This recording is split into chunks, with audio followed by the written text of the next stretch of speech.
আমার বাবা বিদেশে থাকত। আমার মা থাকত বাংলাদেশের। বাবা বিদেশ থাকা অবস্থায় আমার জন্ম হয়। আমার বয়স যখন 9 বছর তখন আমার বাবা আমাকে আম্মুর কাছ থেকে হাতে পায়ে ধরে বাবার বাসায় নিয়ে গেল। আমি জানতাম না আমার সাথে এমনটা হবে।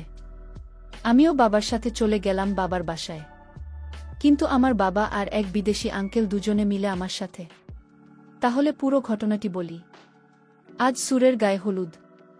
গায়ে হলুদ হয় কি না তা নিয়ে সবাই শঙ্কিত ছিল।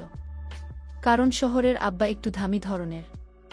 সবার জোরাজুরিতে উনার অনুমতি পাওয়া গেল, তাও আবার ছোট পরিষ্কার করতে হবে বাসার ছাদের উপরে। বলের নাম সোহেল, প্রবাসী ব্যবসায়ী, রেস্টুরেন্ট ব্যবসা। পারিবারিক সূত্রে খুব ছোটবেলায় সোহেল মা বাবার সাথে বিদেশে চলে গিয়েছিল। জম্মুর আর সোহেলের বিয়ে ও বৌভাত সুসম্পন্ন হল। বিয়ের ঠিক 1 মাস পর সোহেল বিদেশে চলে গিয়েছিল।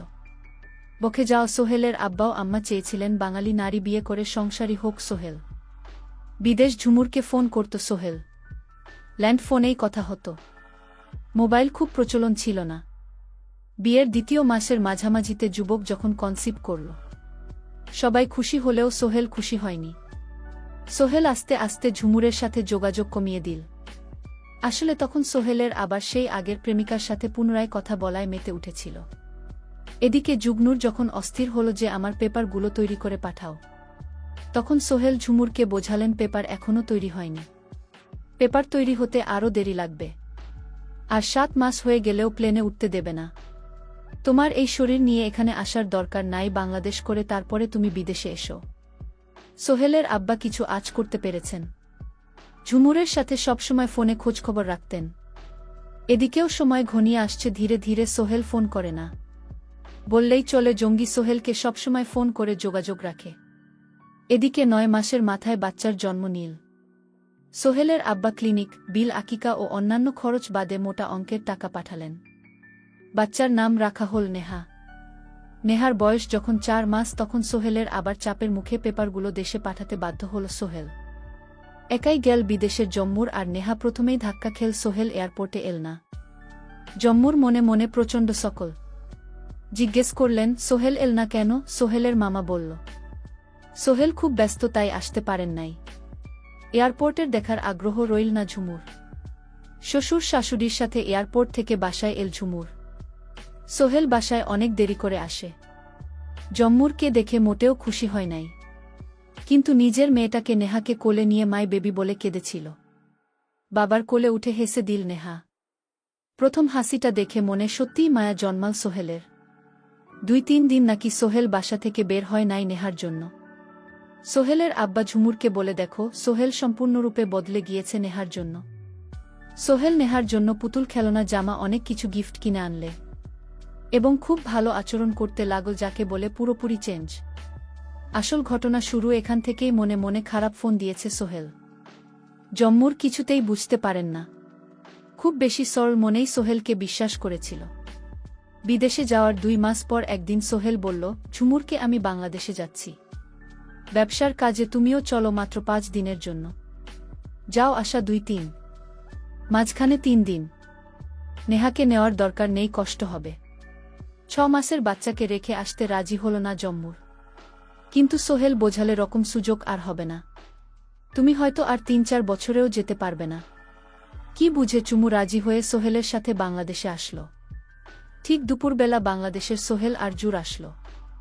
কোনো রকম হাত মুখ ধুয়ে দুপুরের খাবার খেয়ে বিশ্রাম না নিয়ে এক কাপড়ে ঝুমুরের বাসা থেকে বের হয়ে সোহেল বলল, খালার বাসায় যাচ্ছি, ফিরতে সন্ধ্যা, একটু রাত হবে। চিন্তা করো না, যত তাড়াতাড়ি পারি আসবো। সোহেল আসলে খালার বাসায় যায়নি। ওই মুহূর্তে ঢাকার উদ্দেশ্যে রওনা দিয়ে রাতের ফ্লাইটে বিদেশে উদ্দেশ্যে চলে গেল। রিটার্ন টিকিট আগে থেকেই কাটা ছিল।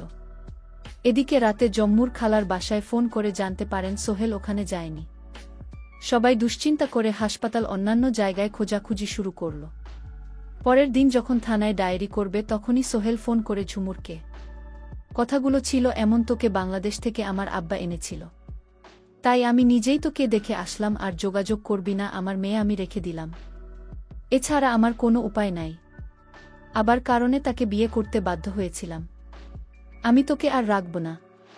কথাগুলো বলে লাইন কেটে দিল এবং ঝুমুর ফিট হয়ে গেল। ভাগ্য খারাপ হলে যা হয় চুমুর পাসপোর্ট চুরির কাছে নেই। সোহেল নিয়ে চলে গিয়েছে, একেই বলে চরম বিশ্বাসঘাতকতা ও প্রতারণা। যদি বুঝতে ঝুমুর নতুন করে পাসপোর্ট করে জম্মুর আবার ৩ মাস পর বিদেশে গেল, জম্মুর চাচার বাসায় গিয়ে উঠল। জম্মুর কোর্টের আশ্রয় নিয়ে নেহাকে ফেরত পেল। তখন সোহেল আবার ঝুমুরের সাথে সংসার করতে চাই। জম্মুর ও রাজি হল, কিন্তু ঝুমুর চাচা ও আব্বাকে ও রাজি হলেন না। জঙ্গি সোহেলকে ডিভোর্স দিল। এদিকে কোর্টের সিদ্ধান্ত অনুযায়ী নেহাকে সোহেল মাসে ২-৩ দিনের জন্য নিয়ে যেতে পারবে নিজের কাছে, এবং প্রতি মাসে সোহেল নেহাকে নিজের কাছে নিয়ে রাখে। নেহার বয়স যখন ১ বছর তখন ঝুমুরের আবার বিয়ে হয়। বাংলাদেশ থেকে আসা আপন চাচাতো ভাইয়ের সাথেই সোহেলের মনে মনে এটাই চিন্তা ছিল, আমি বিদেশে থাকি। সোহেল কিছুতেই বিষয়টা মেনে নিতে পারল না। ঝুমুর পরবর্তী বিয়ের জীবনে বেশ সুখেই আছে। এক ছেলে ও আরও এক মেয়ে হয়েছে ঝুমুরের। সোহেল যে মেয়েটার সাথে সম্পর্ক ছিল তার সাথে বিয়ের পর সেখানে ডিভোর্স হয়। পরবর্তীতে সোহেল আবার বিয়ে করে বর্তমানে সংসারী। নেহা মূলত ঝুমুর কাছেই থাকে। আবার সোহেলের সাথে নেহার যাতায়াত ও যোগাযোগ আছে। একদম নিখুঁত বাবা ও মেয়ের সম্পর্ক। নেহা এখন অনেকটা বুঝে।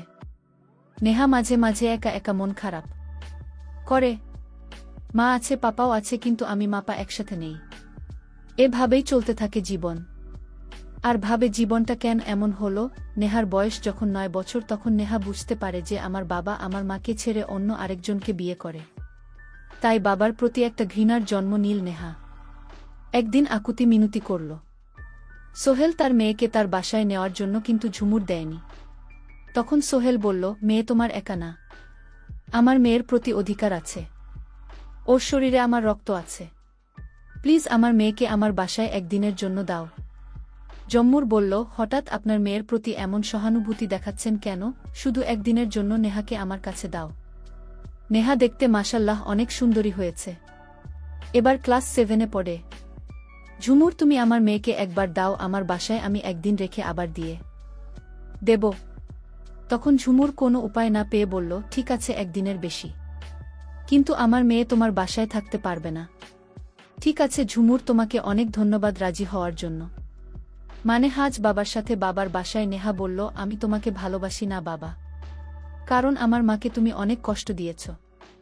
আরে না না, আমি তোমাকে কষ্ট দেইনি, তুমি জানো না আমি তোমার মা আমাকে উল্টো কষ্ট দিয়েছে।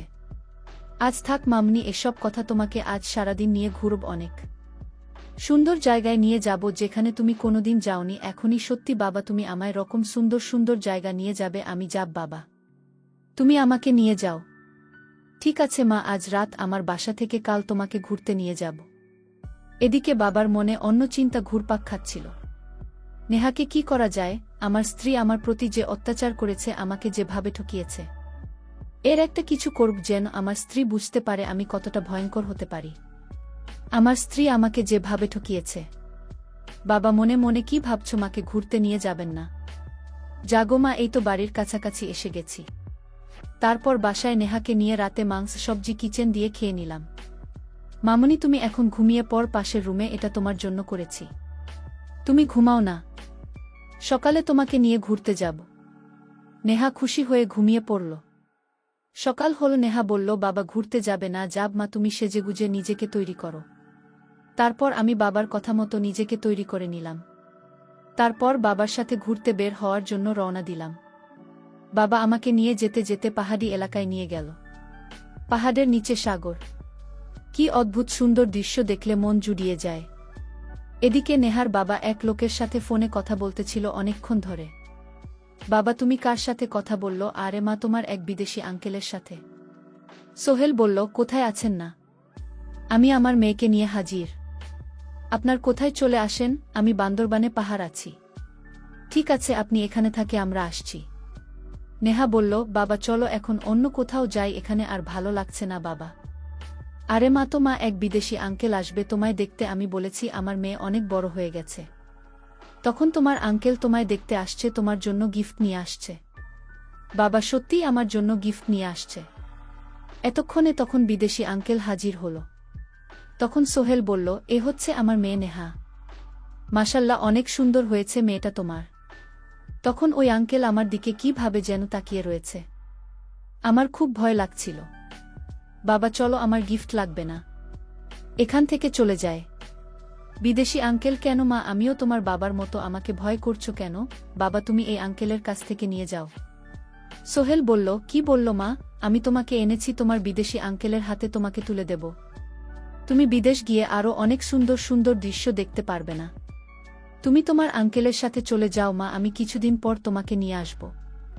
নেহা তখন কান্না করে বলল, না বাবা, আমি যাব না। তুমি আমাকে আমার আম্মুর কাছে ফিরিয়ে দিয়ে আসো। বাবা, আমি আর এখানে এক মুহূর্ত থাকতে চাই না। আরে মা, তুমি তোমার আঙ্কেলের সাথে যাও, এরপর আমি আর কিছুই বলতে পারবো না। আমার নিষ্ঠুর বাবা আমাকে বিদেশি আঙুলের হাতে তুলে দিল কিছু টাকার জন্য। সোহেল তখন নেহাকে বলল, তুই আমার মেয়ে না, তোর মা আমার সাথে প্রতারণা করেছে আমি যখন বিদেশে ছিলাম, আর আমার সত্যিকারের মেয়েকে তোমা মেরে ফেলেছিল।